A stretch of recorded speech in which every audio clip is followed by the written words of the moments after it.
Hey guys, Pitmaster Shane D here, and I'm coming at you with a new series we're calling the Pitmaster Chronicles. And the whole point of the Pitmaster Chronicles is really tell us those stories behind barbecue, talk to people I agree with, people I disagree with, maybe clear up some misunderstandings about barbecue, misunderstandings about me, share the stories that maybe people no one has heard except, close friends with the people who lived it. There's a lot of stuff out there that, frankly, doesn't make the front page. And, like it or love it, I think some of those stories need to be told. I think they need to be shared. I think they need to be chronicled, quite frankly. I think about the age of some of my heroes in this industry, and it's not lost on me with the loss of people like Anthony Bourdain and ones like that I I don't want to lose some of the stories. I want you to have them. Hopefully they live on in some way. Maybe you agree with what I've got to say. Maybe you don't. Maybe you agree with who I throw this microphone in front of and talk to. Maybe you don't. But as Roy Choi says, either way, we're breaking bread. And that's what this is about. Sharing stories, sharing a meal, sharing ideas, perpetuating the idea that at the end of the day, it's about the food, it's about the love of people, it's about perpetuating this thing we call barbecue. This is episode 1 of the Pitmaster Chronicles. We're going to speak to Mike Southerland.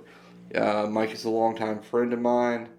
Kind of my culinary brother from another mother. You hear me say it a lot. I have a lot of culinary brothers from other mothers.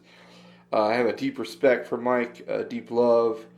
And I appreciate what he does every day to, just perpetuate his art, his craft, his commitment to just feeding the masses at Charcoal Cowboys in Nashville, Tennessee. I happened to be on the way through town with my son Drew, and the idea just came to me to do this thing, just to throw this recorder between the two of us, ask him a bunch of crazy questions, and see what happens. So again, episode 1, Pitmaster Chronicles, Mike Southerland of Charcoal Cowboys. Alright, so these questions will be kind of all over the map, dude. I literally, while I was driving. So will the answers. This is what happens to me. I get all my ideas while I'm driving. And this is when I bought this recorder, because I almost got in a wreck writing stuff so many times that I just turn on the recorder and I record my ideas because I forget them. To play them back later? Yeah. It's not a bad idea. It happens all the time. So the whole idea is this will be the pilot program, so we'll just see where it goes. I'd like to come up with like a format of kind of consistent questions. I'd like to get a few things. Right. But also, there's some off-the-wall shit that has nothing to do with cooking. Well, I don't care what questions you got. Everybody's going to have a different answer. Right. That's what makes it interesting. All right. So we'll jump right into it. You introduce yourself, and then we'll talk about where we're at. Okay. Well, I'm Mike Southerland, one of the pitmasters here at Charcoal Cowboys Barbecue, Nashville, Tennessee. Originally out of Stanford, Kentucky. I don't think anybody in Nashville's from Nashville. No one from Nashville's from Nashville anymore. Except for Bam. I'm sorry, Bam is. I'll take that back. She's the only one I know in Nashville that's from Nashville. Yeah. So, Mike, you and I have known each other for a while. We both have some crazy barbecue stories. Oh, man. We actually bumped into each other very happenstance. Mm-hmm. And we're on a team together now, but, I kind of wanted to put together a program. I feel like, maybe it's with the passing of Anthony Bourdain. I don't know. I feel like the way we chronicle food has changed. Mm-hmm. And I keep thinking we're going to wake up one day in the barbecue world and have missed all our stories. Oh. And no one's talking about our influences, how we got to where we got. I feel like you and I consider barbecue 3 generations right now. As far as, when I say barbecue, let's talk about professional TV kind of barbecue, right? The first generation, the Myron Mixons, the Mike Mills. In fact, you could probably even consider Myron and Chris, Lilly, and Tuffy Stone the second generation. Yes. To Mike Mills and gosh, Poppy. yeah, I mean, yeah, Pappy, Gary Roark. yeah. just I mean, passed away those this year. really are truly the great grandfathers of barbecue. But on top of them is when it kind of broke nationally, right? And I feel like we're that next level of that national kind of barbecue thing. Right. So maybe we're a third generation. I'd say that'd be accurate. Yeah, Myra and them broke it open on TV. I think so. And then we're the generation to follow after that. Right, the Doctor's Which has Barbecues, totally Chris changed Lilly's, the Tuffy everything. Stones. I mean, you and I would definitely consider they're our forefathers. Yes. And beyond that, we look to, I mean, if you could make a monument of barbecue, you have Mike Mills on there and ones like that, right? The Mount, Crushmore or Barbecue More. The cool thing about this is that we know a lot of our heroes. And had a chance to cook with them. Right, and I think that's awesome. the difference between a lot of people starting out and maybe where we were even 5 years ago, where I still consider myself starting out. I don't think I've gone anywhere, but the difference is that those guys know your name, right? And, Yes. and they're going to say hi if they see you in the airport. Stop by and say hello and chit chat. Right. When you were in the area and you stopped by, they always throw the welcome mat out. And, I'll never forget the first time Mike Mills threw his arm around me and knew my name before I said his, right? I mean, it just... I'll never forget when Mike Mills came into my restaurant. Yeah. And said, Mike, you got a nice place here, and was kind enough to sign my book. I had Peace, Love, Barbecue for years, Right. and then he sat there in my restaurant and signed it. Yeah. Or we cooked at Kansas City. Yeah, at the Speedway. Yeah, and he had his arm around me walking into the Speedway telling me stories. Right. So, Literally your barbecue idol. Yeah, one of my barbecue heroes, and he's got his arm around me, treating me like one of his own. Right. Walking me and telling me stories. It just doesn't get any better than that. Yeah, and it's freaky to me now seeing what's happened with me with Gorilla and you and some things that people are like, you're my barbecue idol. Like, it feels so weird. Like, it feels dirty. You know what I mean? Like, you should probably aim higher. I haven't figured this shit out yet. You know what I mean? But the reality is it's true.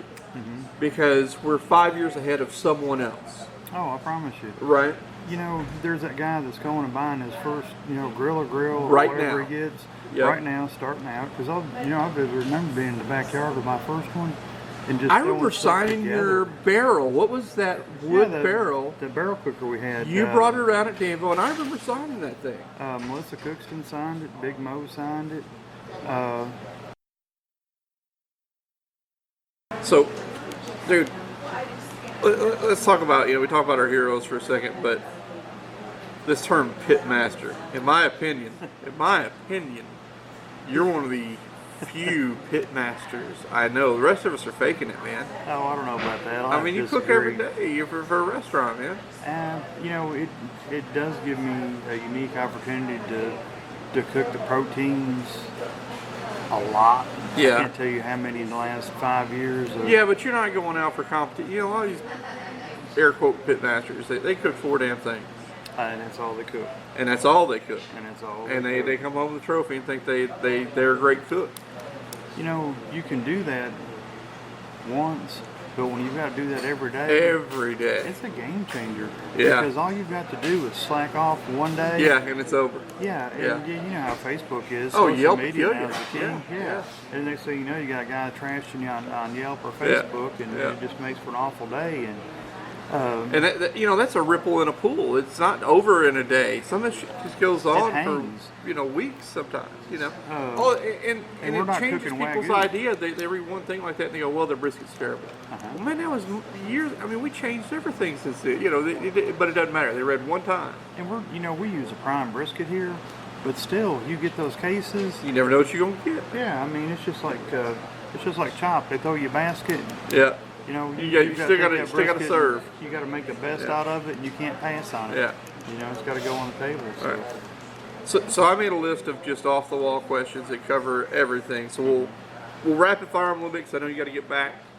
Some we'll bullshit longer about, but So what's your favorite thing to cook? And it doesn't have to be here, but just in general, what's your favorite thing? Probably brisket, because it's such a challenge every time. Yeah. Every time that you get a brisket, you know, starting out, I started out with ribs, and then mastered ribs, and I was a little worried about the pork butt until I realized that you really got to try. About the most forgiving thing out there. You Yeah. got to try to mess that up. And the brisket, I can't tell you how many briskets that I just thoroughly trashed. Yeah. That were just the awfulest. I mean, you couldn't even make a meal out of them. They had to be chili, and they really didn't work well in chili. Yeah. So that's my favorite thing, because it's always a challenge to get it to turn out right, to get that fat. And to do it day in and day out here too. It's tough. If that thing ain't jiggling, No jiggle. Yeah, ain't no jiggle, you ain't got nothing going on. What's the thing you hate to prep? It don't have to be meat. I mean, just what do you hate to do every day? Macaroni and cheese. Mac and cheese. Mac and cheese, because I do mac and cheese 7 days a week. Mac and cheese. You don't cook mac and cheese at home, man, huh? I never. Ever. It's 7 days a week. This is a little deeper one, man. And for me, this would be a long story. But who or what, how, who got you into cooking? Oh my. Everyone has a who, right? So, when I was a kid, my best friend growing up, his dad cooked out a lot. He had a big cast iron pot, and he did chili for Halloween. Yeah. And he got into barbecue, and he was from around the Ashland area, and he kind of sparked my interest. And Dad did a lot of cooking outside. He liked to cook. You know, most of it was over a gas grill. And that had a little bit to do with it. But Denny Ford just always had something going that was cool. Yeah. And he was the first guy that I ever met that had a custom smoker, and he made it himself. Big time. And it had a fish fryer on it. Oh, yeah. It had a rotisserie, and this was really before. I don't guess I'd ever seen a rotisserie smoke. 70s? No, this 70s, was 80s? the 80s, early 90s. 80s. And I'd never seen anything like that, and it just took me back, because most people, you know, when I grew up, we cooked a hog, we dug a hole in the ground. Right. And that's how you cooked a hog. Right. So he was my first influence, and I went to Harrisburg, Fort Herod Beef Festival. Yeah. And that was my first time being around a competition cook, and I seen the custom cookers, and it flipped my switch. Yeah. And by the next year, I had my own. And after I got started, Denny kind of took interest in me, and he would, you know, tell me ideas that he had, preparation methods, and then shortly thereafter, you know, he said there's 2 books that you need to get. One of them is Peace, Love, and Barbecue. It's funny, that story, that piece right there happens a lot, where everyone has those 2 books as well that they all started with. And the other one, I cannot even think the name of it. Was it Paul Kirk, maybe? Paul Kirk. It was Paul Kirk's book. Yeah. And basically Paul Kirk is who I learned a lot of how to mix spices together for rubs and salt ratios. Yep. And the funny thing about it is, as soon as he told me, I went and bought those 2 books off Amazon, and actually got to talk to both of the authors. As a matter of fact, you know, Mike Bill signed both of his books for me, and actually got to meet him and talk with him. So, you know, if you hang in there long enough, Fat Boy dreams come true. Hey, persistence and consistency here means everything in barbecue, man. I promise you. So, you know, beyond those guys, who would you consider your, it doesn't have to be barbecue, but just culinary influences? Man, there are so many. You know, in barbecue, there was always, you know, it was later on, after, well, I'd never even heard of Mike Mills until I picked up Peace, Love, and Barbecue. Yeah. But there was like the Toughies, you know, the guys that came before, Paul Kirk, so many of those guys.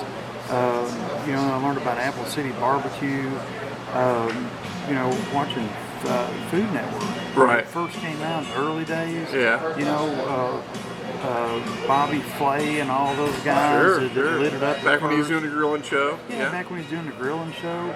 You know, those were always the guys that I looked up to.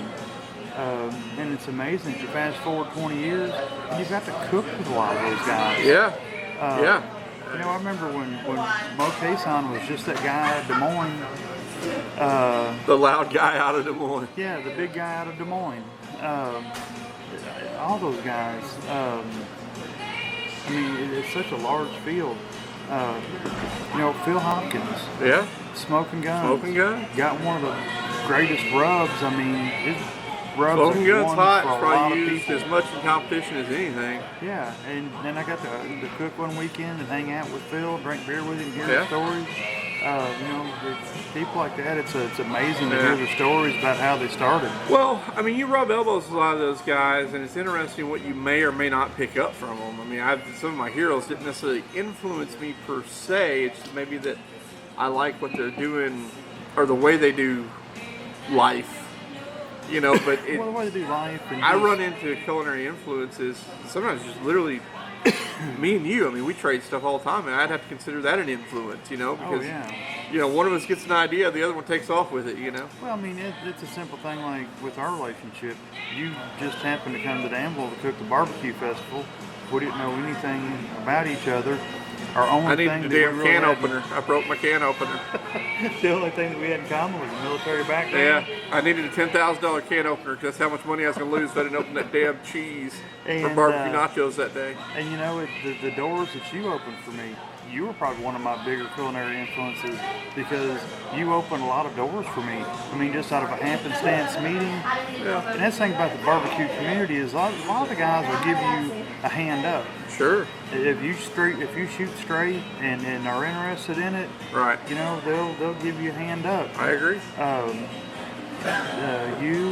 Dylan, Ben. Yeah. I mean, I've gleaned a lot of knowledge from being on that team.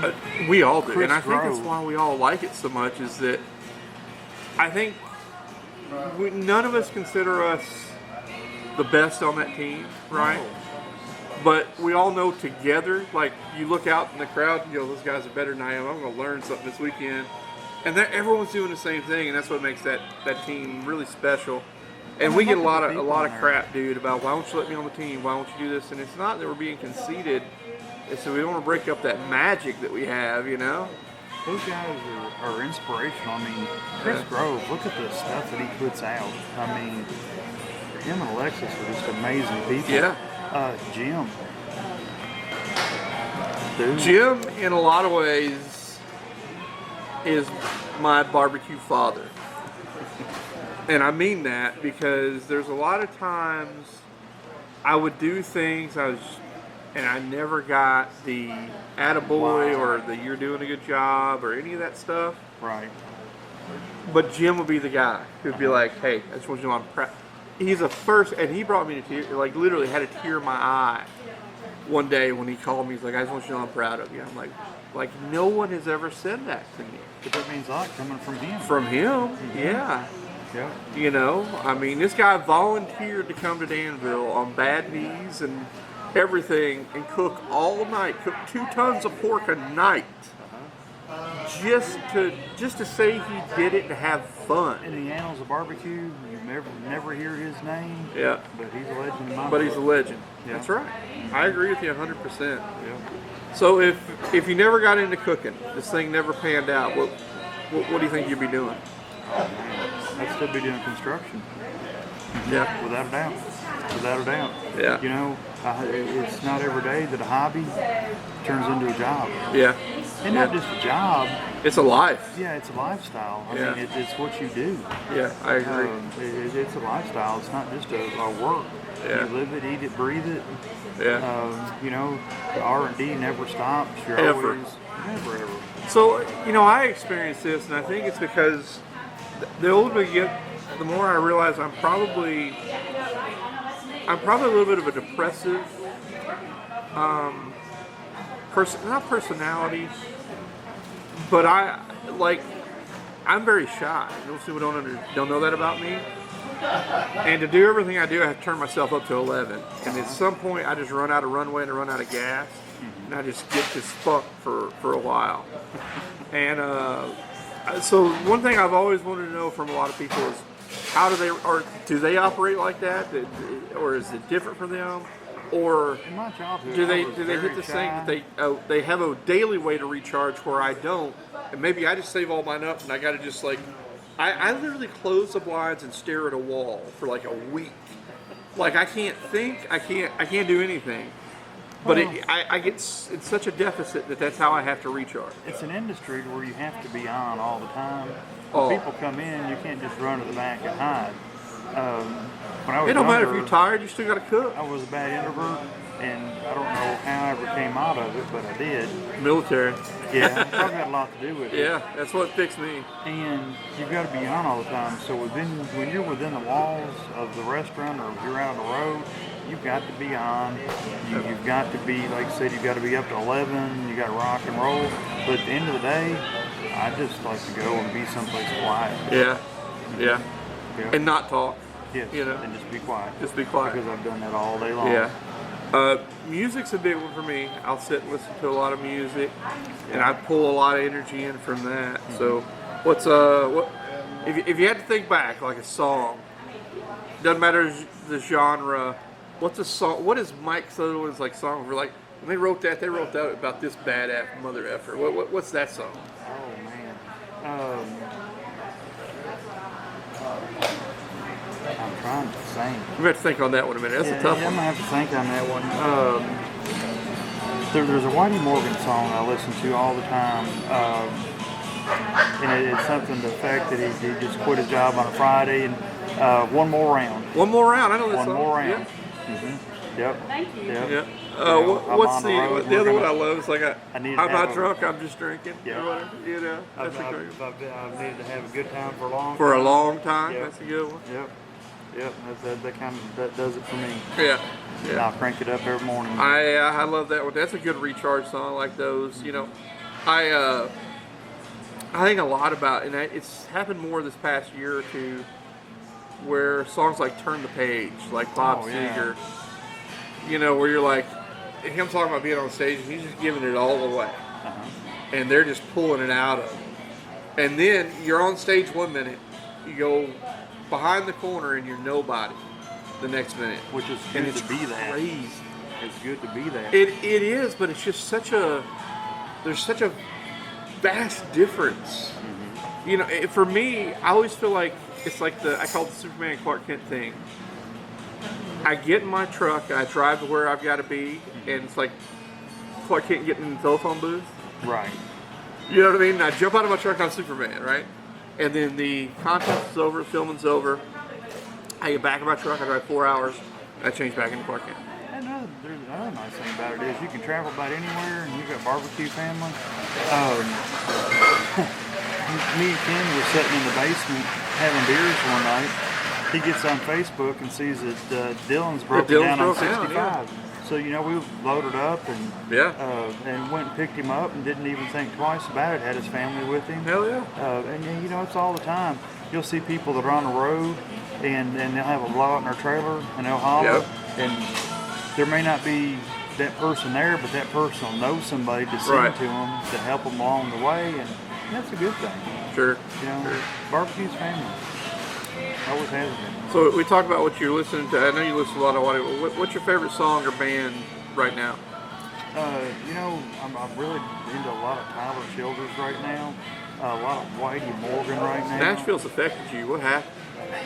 I mean, they're great artists. They are. That's what you know, I come in the mornings, I've got a little speaker, and I take my phone, Yeah. and I crank Look it to up. it and go, man. You know, it's just me and Stan, and Stan's in Yeah. the back doing his thing, and I'm up at the smoker doing my thing, and I blast out every morning. Yeah. I've usually got on some kind of analog, you know, country, Dylan, Carmichael. Yeah. Every once in a while, I'll flip it over and crank some AC/DC up, just for old time's sake. You know, some good old Drew rock and knows roll. about that Shine Down. We play that Shine Down. That Shine Down. That's right. Little Aaron Lewis. Yeah. Love it. So this is an odd one. May come up. May take a minute to come up with something. But one person, dead or alive, that you wish you could share a meal with. And I'm not talking about cook for necessarily, but just sit down And share and a just meal. break bread and talk about stuff. Like you got questions. You know, I'm trying to think. It'd probably be somebody in the line of a musical career. Yeah. Probably if I could sit down with anybody and just have a meal and talk to them, it'd probably be Waylon Jennings. That's a good one. I like Just to that one. sit down and That talk dude lived with a him. crazy life, man. Oh man, from the time that he gave his seat to Buddy Holly, Yeah. you know, through his hepatitis episode when That's he a almost good one. died. I mean, what a life that guy lived. and wrote a billion great wrote songs. some of the best music and recorded some of the best Yeah. music. One person, doesn't matter what walk of life or where they're at, that you want to cook with. Oh man, somebody that I want to cook with. Wow, that's pretty. Somebody that I want to cook with. There's so many of them. Bama. That's I the right cook answer. with Bama's got the right every day. answer. Bama actually is my right hand sometimes in R&D. Yeah. She's my sense of taste sometimes. Anybody that I could cook with. God, there's so many. I know, it's a tough one. Yeah, I mean it really is because there's so many people that I admire and I like to cook with, but and I hate to say this because there's so many good ones, but I would like to cook with Johnny Trigg. Johnny Trigg, that's a good one. I Ain't nothing like wrong with his- that answer. I like his thought process. Yeah. So That's my laid thing back. is that I want to cook with someone to learn more of their thought, their why. Yeah. Not just that has to do with their process. I want to ask the why. Why did you do that? Kind of thing, right? There's a lot of them that I may not have been able to cook with per se, but we've been at the same contest and I've got to talk with Been them. around to a bunch, but not Yeah. necessarily cook with. Yes. Yeah. I'm the same way. There's some people like I would love right now to stop whatever I'm doing and just go sit over at their trailer for an hour. He's such a great gentleman. Yeah. You know, that I think that he would have a lot of stories that would Yeah, be interesting. I think so too. I think so It's too. just like with Gary Roark, you know. Yeah. Had opportunity to sit more than once on a cooler with him. Isn't that the Just best? talk. Yeah, and him. I'll laugh and never tell forget stories. sitting at the American Royal, sharing a cooler. You guys talk about sitting on a cooler together with Sweet Baby Ray, with Big Mista on one side, Neil Estrada, Danielle Domofsky. I mean, it was just who's who of barbecue at that time. Just sitting on a cooler And- and talking with him. And this guy, I'm sitting there, it's like, this is freaking Sweet Baby Ray. This is pretty weird. You know, our sauce had been out maybe a year and a half, you know, as Draper's, like, it was a moment, you know. You know, with Danville and having a barbecue festival there's a lot of nights that I've had you, Carrie Bringle, Dresch, Yeah. freaking Shelley, Craig Kimmel, Mo Cason. Yep. Everybody sitting there at the bar, pounding down drinks. It's a who's who of the new generation, isn't it? You know, Craig Verhaji, Yeah. Tone Loke, all those guys. Just having some beers and Yeah. just letting it roll and Being real. yeah, just being real. Cooking French fries at 2 o'clock in the morning, so drunk Yeah. you can't even see. Yeah. You know, cooking chicken. There's the stories tonight that we closed down your bar. Terrence. That was. You know, sitting in there cooking chicken at 2 o'clock in the morning. The last night, oh my God, did we have a party that night? You know, Yeah, it was crazy, a man. lot of good times. There's a big part of me that wished that thing carried on because, man, it was going somewhere, you know. We had some times there. Yeah, Some really great times. yeah, it was. That was a good one. All right, so we'll rapid fire these. All right, favorite seasoning. Favorite seasoning? Oh man, you know I'm really big on kind of the Tex-Mex thing. I use a lot of cumin. Yep. All right. I like the flavoring of the cumin. Yeah. I've got such a list. I go Yeah. on for No, that's good. days. This is the top of your head thing. Yeah. Favorite knife. Favorite knife? That would have to be my chef's knife I've got. It's the and I can't even think the name of it right now. Japanese. Should. I shouldn't. Yeah. My Nice Shun chef knife. Love that thing. Yeah. It cuts like a razor. Yep. Favorite vegetable. Favorite vegetable.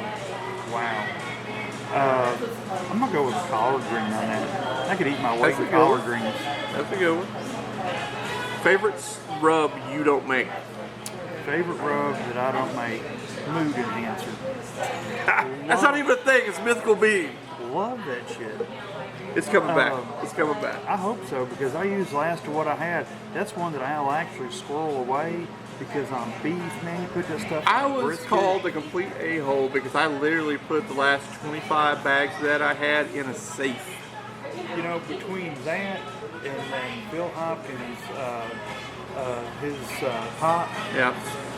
Good stuff. Yeah, those two are two of my tops. All right, favorite sauce? Oh, favorite sauce. As far as a barbecue sauce, Yeah, it could be a hot sauce. What is your go-to? You gonna put it on? I'll put this shit on everything. man. Favorite sauce. I'd say ponzu. That's what I would say. Yeah, I mean, I use a lot of ponzu sauce. I'm a big believer in it, but probably my big go-to sauce is a vinegar-based sauce. I like it. Yep. The only meat that I put sauce on is pork, Yep. and that's my go-to on that. Yep. The rest of it, I kind of like it naked. This is an odd one because, and I'm gonna say this way because I know things that I've done that are big, like people would assume that's my favorite thing that I've achieved. Right. But it wasn't necessarily. There's things I like for another reason that are my favorite accomplishment. So what's your favorite accomplishment? My kids. It's a good answer. Yeah, I'd Good say answer. that. Best thing I ever did. Fought it the whole way and turned out good anyway. Yep.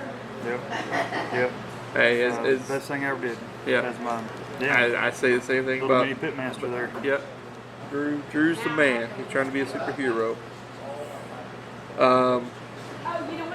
If you made a rubber sauce, okay, it can be rub or sauce, that was you in a bottle, what would the name be? Well, Dylan took my name on that, but what would the name of it be? Oh, which game? Pit Daddy or what? Yeah, Pit Daddy. Yeah. We come up with the on-purpose sauce. Oh yeah, for the on Clark. purpose. By the way, yeah, and Travis Clark, yeah, took Yeah, it. That's yeah, good. the on-purpose. You can do that. I mean, hell of a name. And I thought that before, the on-purpose, and Yeah. he threw it out there and it stuck, and I think they're gonna have a great use for that. Yeah, I did too. But I don't even know what I would call it. They call it the barbecue mercenary. You show up everywhere and just cook, man. The barbecue mercenary sauce. There you go. Commando sauce. The Merc. The Merc. Commando sauce full of Fermunda. Save the drippings. Anyway. Fresh clothes. Oh man, that's pretty funny. Oh, Awful. that's that's really the last one I had wrote down. I had a couple more come to my head, but I don't want to make it too long.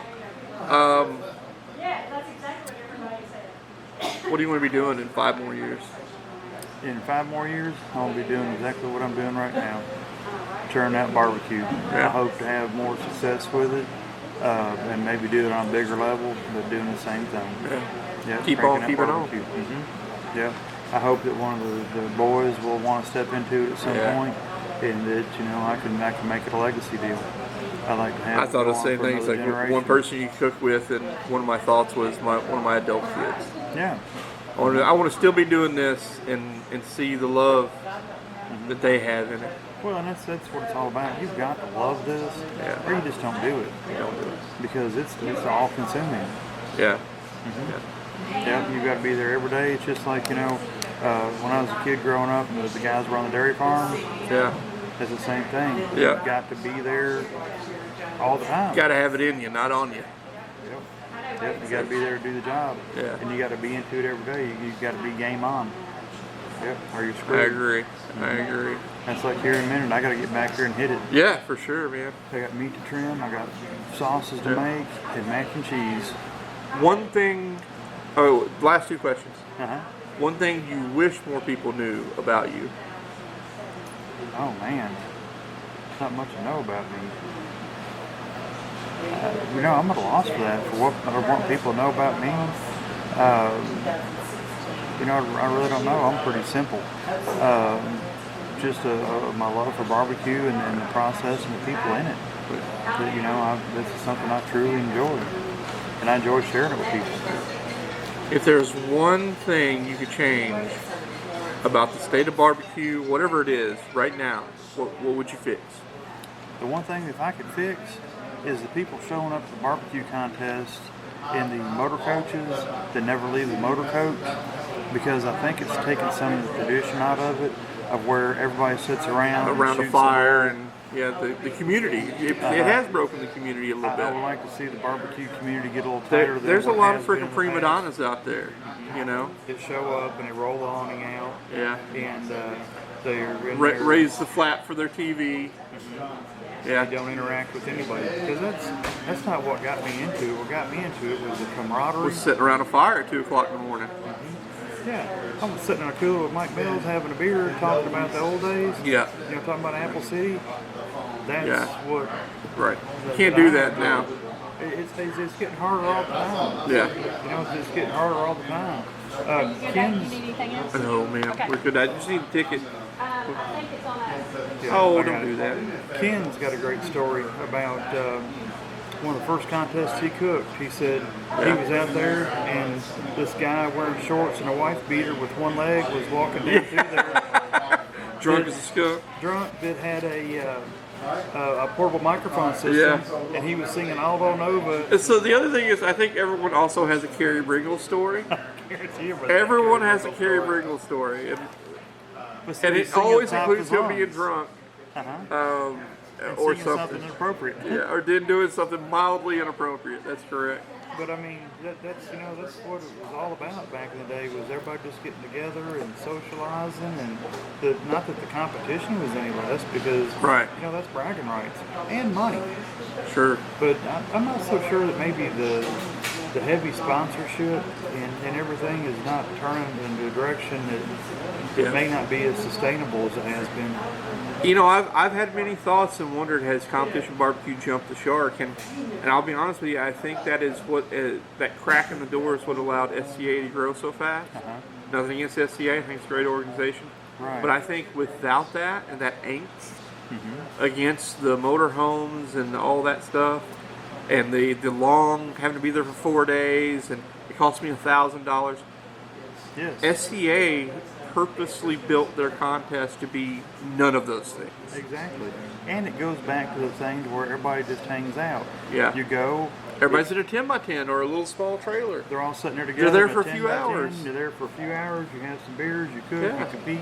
Then you go home. You've got to commune together because you got to get in that damn line and pick your steaks. Exactly. You're going to talk trash in that line, you know? And then see how it shakes out at the end of the day. Right. So that's why I think it's going to be a big growing thing. As I they think in the expand future, into more categories, they're going to get.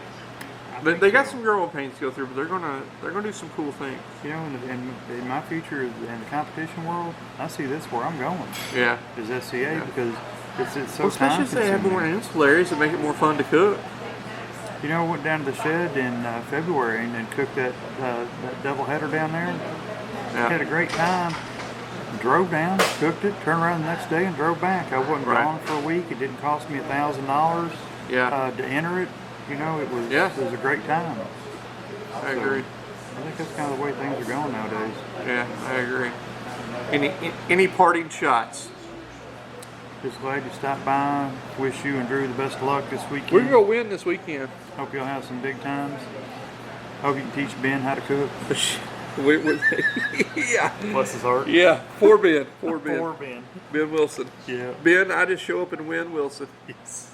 Yes. We're going to get our belts back. We're getting those barbecue belts back this weekend. I hope you do. I hope you do. I like cooking with Ben. Ben just shows up, doesn't I say a love whole Ben. lot. He's one of my favorite, not just barbecue people, but he's genuinely one of my favorite all-time people. He's a great person. He just shows up, rolls his stuff out. He just smiles the whole way. Always happy. Yeah. Back there doing his thing. You never know what he's thinking because he doesn't say a whole lot. Doesn't say a whole lot.